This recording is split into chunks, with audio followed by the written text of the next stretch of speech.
Good evening, friends. Stephen Benoon here with Israeli News Live. And here on our Patreon channel, this is going to be a very difficult message to share with you, but I certainly hope it will bless you and that you will get a greater understanding of what's really going on in the world. And specifically, gosh, I don't even know if I'm going to be able to share this, quite frankly, on our Patreon channel. That's how controversial this subject matter is. I got this from Israel Bible Weekly. I'm subscribed to them. I've studied Hebrew through a network of Hebrew University. That's one reason why I'm on their emails, and I get to read some of their commentaries. And of course, more and more I see with the Israel Bible Weekly that what they're trying to do is actually lure Christians into believing that the Word of God is going to come out of Israel through rabbinic sources, like it's going to be some great revelation for the Christian community. That's been concerning me to begin with, because the overwhelming efforts put forth by this group to Judaize Jesus is unprecedented. On this article here, though, it caught my attention. I already knew on several other rabbinical sites, such as this one right here, Rabbi Laitman. Try to pull it up here. There we go. The serpent is the angel of help, as he writes. And you have people like, having a difficult time without a mouse here. But you also have people like Rabbi Ariel Tzadok, who mentions in one of the broadcasts that he does, if you see a golden reptilian hand, don't be afraid. You know, it's sent. It's there are friends, and he's talking about fallen angels. Quite frankly, is what they are. He talks about the help will come from inner earth. He actually says that on the History Channel. Here on the secret Skinwalker Ranch, he's going to do a prayer to open a portal to let demons in. I mean, think about it. Think about it, guys. Ancient Aliens, the Garden of Eden's genetic laboratory. You know, there's all kinds of things out there, and I don't necessarily subscribe to one or the other, which, by the way, too, Olivia Newton-John just passed away. Her husband announcing her death, had gotten breast cancer again and succumbed to that at the age of 73. Very sad to see that. I want to come back to this, though, here, and there's a reason why I want to address this issue, and specifically this article. And the reason being, and I've shared this over on our Patreon channel before, I was in a disclosure meeting getting my perspective on some biblical text by some folks there in Washington that have been having meetings with a couple of extraterrestrial entities, of which they were claiming to be representing the sun god of Ra, and that he would soon return, along with an alien group that will come to this earth. It's been estimated around 2026, and that they would disclose the information of how they built the pyramids. They would disclose that they're the ones that sent Jesus, they sent Muhammad, they sent Moses, they sent the prophets. All of the above are things that they're claiming that they would do. One of the perspectives that they asked me about was that in the course of these meetings here, we'll call it an amphibious alien. It was an underwater alien which had a very peculiar look to him, made the statement that Satan was not as evil as we make him out to be. They said, because after all, if Satan knew that Jesus Christ was the Son of God, he would have never crucified him. So their argument was that Satan was not an evil entity, because he did know, in their opinion, that he was the Son of God.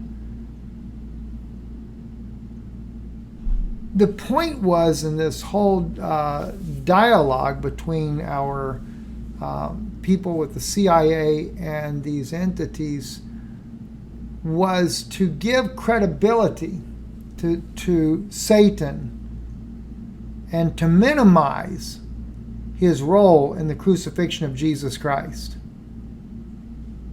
Well, I want to read to you a little bit about what's written in this article right here, and you may see a very similar pattern following.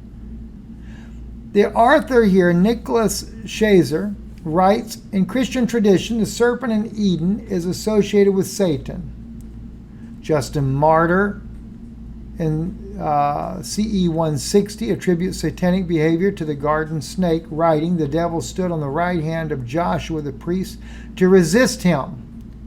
Zechariah 3:1. And again it is written in Job that the angels came to stand before the Lord, and the devil came with them. And we have it recorded by Moses in the beginning of Genesis that the serpent beguiled Eve and was cursed. Despite this patristic link, nothing in Israel's scriptures or the New Testament associates the snake with Satan. Really?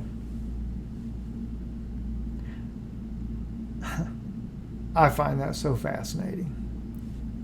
At this point, many Christians would object by citing the connection between the serpent and Satan in Revelation 12:9-22.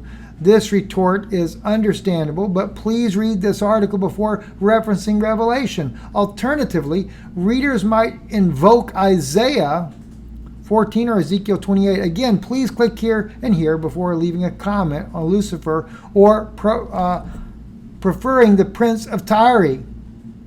Beyond the biblical data, a common objection comes from the biological arena. If the Adamic serpent was only an animal, then how was it able to speak?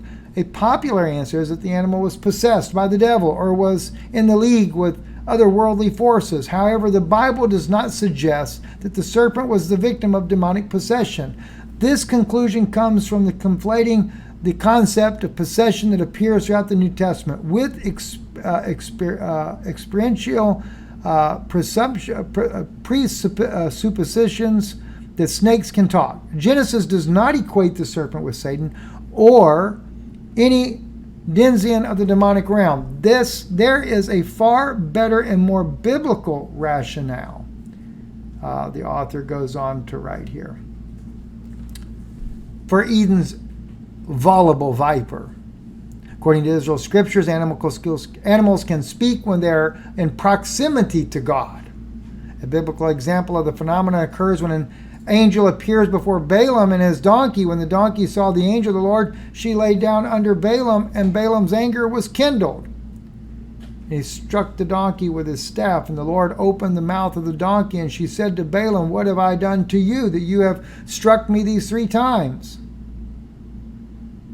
The donkey goes on to dialogue with Balaam just as Eve engages with the snake in Eden.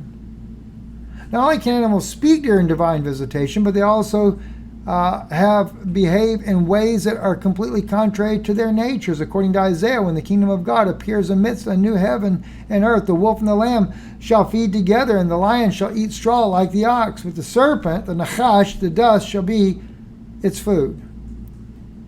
You know, the troubling part to me here is, and you can continue on throughout this entire writing here, he's going to justify the serpent as a godly type of character. And that Satan is not such a bad guy after all. Notice here, it says, they never even hint that the serpent's speech was the work of Satan. To the contrary, the first century Jewish philosopher Philo states plainly that the snake spoke on its own without any satanic support. The old poisonous and earth-born reptile, the serpent, uttered the voice of a person. Well, I would argue that the serpent was actually a reptilian one of these fallen demons, these demonic entities that we find out that are on the earth today. And then you cannot help but wonder then. There's no wonder then people like Rabbi Laitman, for example. All right, let me just pull, where do we leave Rabbi Laitman's? That's right, we had him over here. The serpent is the angel of help, right? That's what Rabbi Laitman claims. The Zohar chapter, Sariah, when a woman delivers, item 95, this is when the sinner gives strength to the sitra achara, the evil inclination to extend from the left and from above downwards. All right, we don't have to go into all that, but let me just share with you right here. The Creator prepared a serpent to help us enter the spiritual world. The serpent causes us to make the most basic revelation that we are unable to receive the light inside our egotistic desires. Don't even try. You will be beating your head against a brick wall and will never succeed. Leave your egotistic desires because you won't be able to do anything with them. You have to rise above them in order to leap above this world. This is what the serpent is explaining to a person. The serpent comes like an angel sent to us by the Creator in order to push us towards correction. Yet we should be grateful to the serpent for its help. That's according to Rabbi Laitman. There you go. There you go. And then you can't help but wonder then. Then you get people like Rabbi Ariel Tzedek, right? And right here, for example, Skinwalker Ranch. And what's he doing here? He is there opening to invoke and open a portal. Listen. Believe to do is to teach others to see for themselves. So that's what it's all about. Talk about how we're going to do that now. We are going to create a sacred place and do the traditional prayers for opening of the gates. We will specifically invite whatever is here, if it's willing, to communicate, to show some sign, because these entities are out there. I already sense it. Holy, right there. What is that? What is that? We got something. Hold on. Right there. Now, imagine that. A rabbi, a Jewish rabbi. Sorry about that. That's messing up like crazy. Like I said, I do not have a mouse here to be able to do this properly, so it's messing. The ranch. So it's messing up everything. As if it's been alive. But Rabbi Tzedek here at Skinwalker Ranch going to do some Hebrew prayers to invoke and invite an entity in to communicate. And this is where this is supposed to be this great revelation of knowledge that's coming out of Jerusalem, right? This is supposed to be what Christians really need. This is what you're supposed to be following when people like Yitzhak Shapira tell you that you need to be underneath the rabbis of Israel. Really? That's what you need to be under? I don't think so. You need to be under Jesus Christ. And he exposed what the Pharisaic bloodline was. It is no wonder why they're open to the serpent. It is no wonder why you get... Jeez, I cannot get anything to work right here. Writings like this that basically lift the serpent up. No wonder why they will take eventually. All right, let me just take you here real quick, just as a reminder. All right, just as a reminder. You will end up going right into a trap. Satan has set a trap. And like I said, Shapira, Piltz, all them, they're telling you to go up underneath these rabbis of Israel, right? Okay, well, here you go. Jesus says, fill you up the measure of your fathers. Ye serpents, you generation of vipers, how can you escape the damnation of hell? You know, in one of these History Channel arguments there, they question whether or not And they actually were onto something. I would have to say this. I don't agree with the way they go about it, but I believe that they were onto something. That it was a genetic experiment. Satan was definitely there for genetic manipulation. That's where we get these reptilians from. That's why Jesus could be so bold in what he had to say. And I don't think it was genetic, though, maybe in the sense of what we think it was, but like it was in the case of the fallen angels. The fallen angels came down in Genesis chapter 6 and cohabitated with the women on the earth, and therefore brought children by them, brought in Nephilim by them. And then people talk about shapeshifters. Maybe that's where we get that from. I don't really know the answers to all these things, friends. All I can do is share with you some of these interesting insights. But it is very concerning to me when you get glorification of the serpent by, and everything's all mixed up and out of place now. We're getting all these different articles and things that are glorifying the serpent. And then no wonder people like Rabbi Laitman, Rabbi Sadok, Ariel Sadok, and others lifting up these demonic entities. Because Jesus said, fill you up the measure of your fathers. You serpents, you generation of vipers. Literally in the Hebrew Matthew, it is descendants of vipers.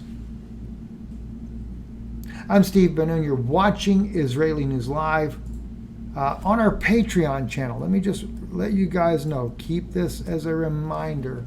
I am in an undisclosed location. I will be having meetings where I'm at and going to have very interesting information to share with you when that here in the very near future here. Again, more information coming out this week. So please be ready. Join us there on patreon.com/Israeli News Live. Also, if God lays upon your heart to support the work we're doing, please do so.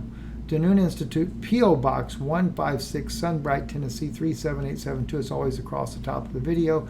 Or you can go to our website, IsraeliNewsLive.org, and you can donate online. We thank you. Thank you for your support and your love and your prayers. Definitely your prayers. Our family desperately needs your prayers right now. God bless you, and thank you for listening.